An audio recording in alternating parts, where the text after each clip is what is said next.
Hey guys, Mark Berry. I've gotten a lot of questions lately about what kind of tackle I run when I'm out halibut fishing. I've teased you guys with a lot of videos of big fish, and I figure it's time to let you know what I'm using on the business end. So, to start with, the rod and reel combo that I'm using is a Saltiga G-stick. It's a pretty lightweight stick, makes it really easy to jig, but it's also extremely strong. It'll hold up to the biggest fish out there. I'm backing that up with a Saltist line counter level wind reel. It has more than enough drag to take care of 80, 100-pound fish that I'm going after out on the water. Look, that's a halibut. Come on. Attached to my line, I'm running a spreader bar. Spreader bars are really nice for keeping your gear up off the bottom. Basically, you're running a 4 to 6 inch dropper line here to a 10 to 24 ounce weight, depending on the current. Off the long end, you're running your bait presentation. For me, generally go with a mooching type of rig. It's a multi-hook rig. These are Big River hooks. These are 8/0s. The back hook is a slider, so it can move into the position I need it to be. I'll load up that gap between these two with bait, use stretchy thread to lock it down, and then slide the back hook into it. Then I'll take the hoochie and actually cover the leading edge of that presentation, so it swims in the water like so.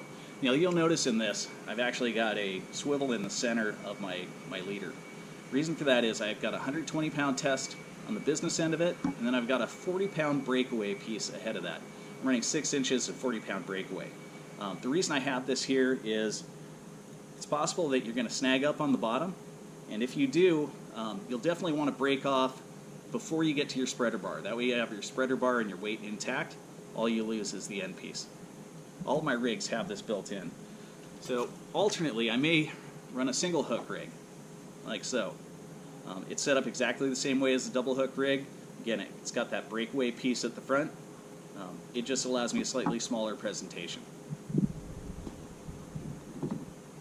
Now if I'm in a position where I know the fish are sitting in a really tight spot, and this happens on occasion, I may switch over to just a regular jig. I'm going to wrap bait around this so it's got a lot of scent, and then I'm just going to bounce it on the bottom in the area that I know that the halibut are sitting. In this case, I've got a 16 ounce here and a 24 ounce. However, I have caught them down to a 4 ounce jig in a very small area in about 80 feet of water. When it comes to landing a halibut, there are two basic modes that you can go by. You can use what's called a flying gaff. Some people don't even put the handle on it. It's basically a large shark's hook.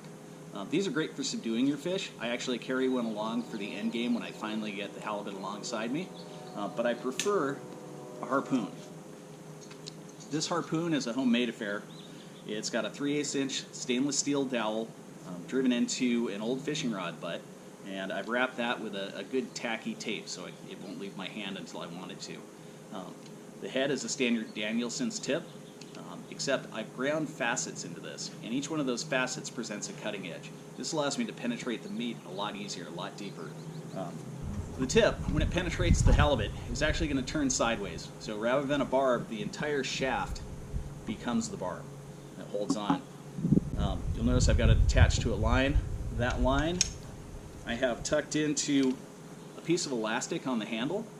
I'll hold that up for you guys. Basically, I pull it through. That allows me to tilt the harpoon downward without losing the tip, and that's kind of important. Of course, when I get it through a fish, it's going to turn sideways and it'll actually yank this right out of that elastic. On the back end, I have an A0 buoy. Now, I prefer a smaller buoy because experience has shown me that when a halibut is fighting a much larger buoy like an A2, they'll actually tear a hole through the harpoon point, and that gives the harpoon tip a chance to slip through. So I go with something a little lighter weight. There are different camps on this one. I prefer the lightweight one. So once I've sunk that harpoon into the fish, I'll actually take my buoy and just toss it in the water. You'll notice I've mended all the line into the hole so that there isn't a whole lot of line to get caught on me or anything on my kayak, and I'll let it run away from me. I'll actually let it fight the buoy. I'll open the spool on my reel and let it spend its energy fighting that buoy up and down. When the fish finally comes to my kayak, I'll employ my shark hook, also known as a flying gaff. I'll take the line that's attached to this and I'll clip it into the buoy, and then I'll use the shark hook to actually hook the fish in the lip, and I'll bring it up next to me for processing. Sometimes at this point they come back to life and you just have to let it all go. That's why we've clipped this into the buoy. It can swim away from me, and I know that I've still got my shark hook hanging off it somewhere. Harpoon is embedded in the fish's side. Everything's held together.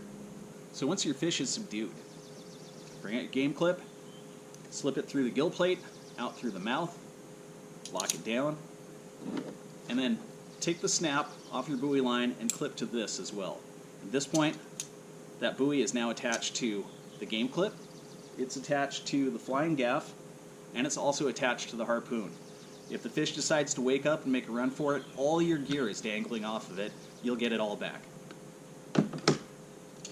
Once your fish is on the game clip, it's time to cut the gills. Pull out your bait knife, pull the fish up so you can access its gills, punch right through the middle of the gill plate, and drag down, cutting through the exposed gills. This may take you 2 or 3 shots to get it done completely. Take the time to do it right. Flip your fish around, do the same thing on the other gill plate. Let me take a moment to talk about safety. We're way offshore chasing really big fish that truly have the potential to hurt you. So there are some key things that you're going to want to make sure that you've attended to before you go out there. First off, make sure you're wearing a good, well-fitted PFD. That goes without saying. But on your PFD, have a good, sharp safety knife, one that you're comfortable with. This is a Gerber safety knife. The reason I think this one is superior to any other that I've used before is it actually has this trigger release. The trigger release allows you to know exactly which side the cutting edge is on without looking at it. When you implement this, there's a really good likelihood you're already going to be underwater. You won't have the ability to look at it. So when you reach in, you want to be able to index based on that little trigger. It'll tell you exactly where the sharp edge is, where you need to be cutting on the line that's got a hold of you. That knife never comes out for anything except saving my life. I have a bait knife for everything else. Along with the PFD, make sure you're wearing good dry gear. A paddle suit is adequate. Just make sure that you've got it all cinched down. You're wearing a good PFD over the top of it to cinch it. Wetsuits are appropriate, but waders are definitely not an option on the ocean. Finally, when you get your fish on your kayak, even though it may seem dead, first thing you want to do is tie it nose to tail. Halibut are known for waking up 10, 20, 50 minutes after you've landed them and smacking the hell out of boats. They've actually dismantled full-size boats, so you can imagine the damage they can do on a kayak. So when you're transporting it, you're either going to want to have it nose to tail, or you're going to want to have it laying out flat and then tied down to your accessory gear lines. I hope this information helps you guys out, and good luck on the water.